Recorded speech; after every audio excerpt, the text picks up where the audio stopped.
तक सत्य का साहस। मराठा आरक्षणाचा लढा एकीकडे तीव्र झालेला असतानाच आता दुसरीकडे ओबीसी विरुद्ध मराठा असा संघर्ष आणखी पेटण्याची शक्यता निर्माण झाली आहे। मराठा आंदोलक मनोज जरांगे पाटील यांनी मुंबईत विजय घोषित केला, गुलाल उधळला, मग आता पुन्हा आंदोलनाचा इशारा का दिला जातोय हाच सवाल आता ओबीसी नेत्यांनी उपस्थित केला आहे। राष्ट्रीय ओबीसी महासंघाचे नेते बबनराव तायवाडे यांनी जरांगे पाटील यांच्या भूमिकेवर आणि सरकारवर सडकून टीका केली आहे। तायवाडे यांनी स्पष्ट इशारा दिला की जर ओबीसी आरक्षणाला धक्का लागला तर त्याला तोडीस तोड उत्तर दिलं जाईल। बबनराव तायवाडे यांनी उपस्थित केलेले मुद्दे अत्यंत महत्त्वाचे आहेत। त्यांचा पहिला आणि थेट आक्षेप आहे तो म्हणजे सरसकट कुणबी प्रमाणपत्र देण्याला। तायवाडे यांचं म्हणणं आहे की ज्यांच्याकडे अधिकृत पुरावे आहेत त्यांनाच कुणबी प्रमाणपत्र देऊन ओबीसीत समाविष्ट केलं जावं। सरसकट सर्वांना प्रमाणपत्र देणं कायद्याला धरून नाही। इतकंच नाही तर त्यांनी ऐतिहासिक दाखले देत सरकारला घेरलं आहे। यांनी परत एकदा आंदोलनाची भाषा केली आहे। 30 मेचा अल्टिमेटम दिलेला आहे। त्यांचा विषय होता एकतर सातारा आणि कोल्हापूरचं जे गॅझेट आहे ते लागू करा आणि हैदराबाद गॅझेटची अंमलबजावणी करा। नाही, आता असं आहे की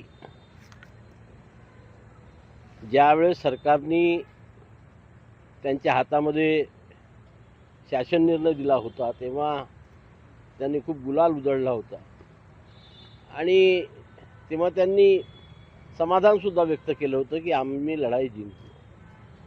मग जर ते लढाई जिंकले तर आता पुन्हा ती कुठल्या कारणास्तव लढाई लढत आहे आणि आंदोलनाची हाक देत आहे हे माझ्या अजून लक्षात येत नाही। परंतु राष्ट्रीय ओबीसी महासंघाची भूमिका पहिल्या दिवशीपासून जी आहे त्या आपल्या भूमिकेवरती राष्ट्रीय ओबीसी महासंघ आजही ठाम आहे की कुठल्याही परिस्थितीत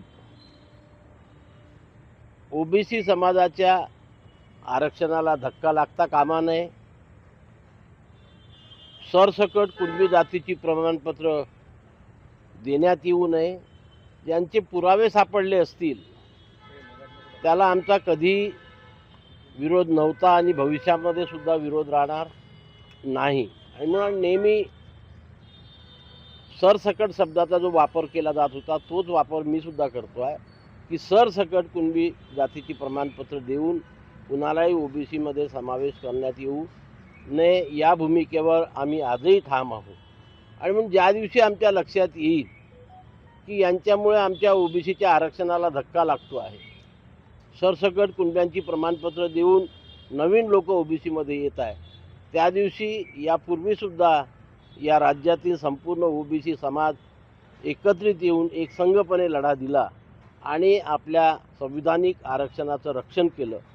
त्याच धर्तीवरती आम्हीसुद्धा आमच्या संविधानिक आरक्षणाचं रक्षण करण्याकरता आज पण सज्ज आहोत आणि आम्ही पण त्याच उत्तरात उत्तर देऊन आम्ही आपल्या ओबीसीच्या संविधानिक आरक्षणाचं रक्षण करू ही ग्वाही तुम्हाला आज राष्ट्रीय ओबीसी महासंघातर्फे देतो।